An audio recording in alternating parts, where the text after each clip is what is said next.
السلام علیکم ورحمۃ اللہ وبرکاتہ۔ میرے پیارے بھائیوں اور بہنوں، آج میں آپ حضرات کے سامنے قرآن مجید کی تلاوت کرنے کے تین الگ الگ طریقے لے کر حاضر ہوا ہوں۔ اس میں سے کون سا صحیح ہے اور کون سا ٹھیک نہیں ہے۔ رمضان المبارک کا مہینہ چل رہا ہے، ہر مومن مرد عورت اپنے اپنے حساب سے نیک اعمال کرتے ہیں۔ اسی کے اندر قرآن مجید کی تلاوت کا بھی لوگ اہتمام فرماتے ہیں، لیکن کچھ لوگوں کا ایک قرآن مجید کی تلاوت کرنے کا ایک انداز اور ایک جو طریقہ ہے وہ میں آپ کے سامنے ذکر کرتا ہوں، آپ کے سامنے جو ہے پیش کرتا ہوں کہ اس طریقے سے قرآن مجید کی تلاوت کرنا صحیح نہیں ہے، اس طریقے سے قرآن مجید کو پڑھنا ٹھیک نہیں ہے۔ ٹھیک کس طرح سے قرآن مجید کو پڑھنا ہے وہ میں آپ کے سامنے ذکر فرماتا ہوں۔ مثلا قرآن مجید ہے، اکثر لوگ جو ہے یا تو لیٹے ہوئے، سوئے ہوئے، یا اپنے پیروں کو جو ہے لمبا کر کے اور سہارا لے کر، یعنی سستی، لاپرواہی، بے ادبی کے ساتھ میں قرآن مجید پڑھتے ہیں۔ جہاں تک ہو سکے بیٹھ کر قبلہ رخ ہو کر باادب قرآن مجید کی تلاوت کیا۔ دوسری بات، لوگوں کا پڑھنے کا ایک انداز اور ایک طریقہ ہوتا ہے۔ مثلا یہ قرآن مجید ہے ہمارے سامنے، اب لوگ جو ہے اپنا منہ بالکل بند رکھتے ہیں اور نظروں سے قرآن مجید پڑھتے رہتے ہیں، انگلی جو ہے قرآن مجید کے اوپر پھیرتے رہتے ہیں۔ جیسے مثلا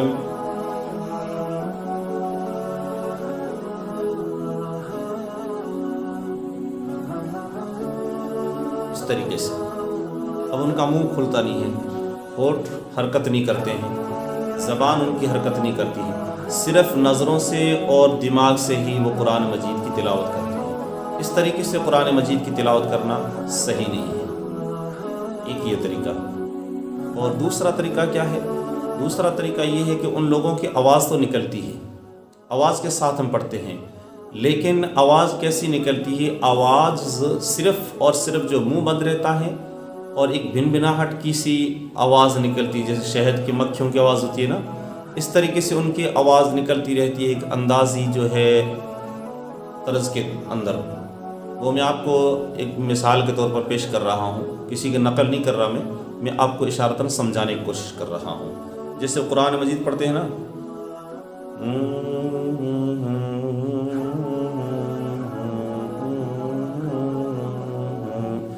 منہ بند ہے، کوئی حرف ظاہر نہیں ہو رہا، نہ زبان حرکت کر رہی، نہ ہونٹ حرکت کر رہے ہیں، اور وہ جو ہے قرآن مجید کی تلاوت کر رہے ہیں۔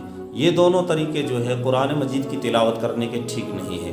قرآن مجید کی تلاوت کرنے کا سب سے بہتر طریقہ یہ ہے کہ کم سے کم اتنی آواز سے پڑھے کہ اپنے منہ سے آواز نکل کر اپنے خود کے کانوں کو سنائی دے۔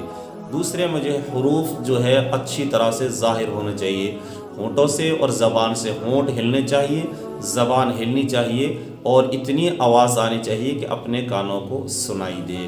اسی لیے جو ہے جب محنت کر کے ہم وقت نکال کر قرآن مجید پڑھ رہے ہیں، پھر اس کے بعد میں اگر ہمیں ثواب نہیں مل رہا ہے تو ہمیں ایسا عمل کرنا چاہیے، اس طریقے سے قرآن مجید کی تلاوت کرنی چاہیے تاکہ جو ہے وہ ہماری تلاوت قبول ہو، اور اللہ پاک ہمیں اس کا آخرت کے اندر اجر بھی عطا فرمائے۔ اللہ پاک ہم سب کو جو ہے مبارک مہینے میں اور ساری زندگی میں کلام پاک کو صحیح طریقے سے جس طرح اس کا پڑھنے کا حق ہے اس طرح پڑھنے کی ہم سب کو توفیق و رفیق عطا فرمائے۔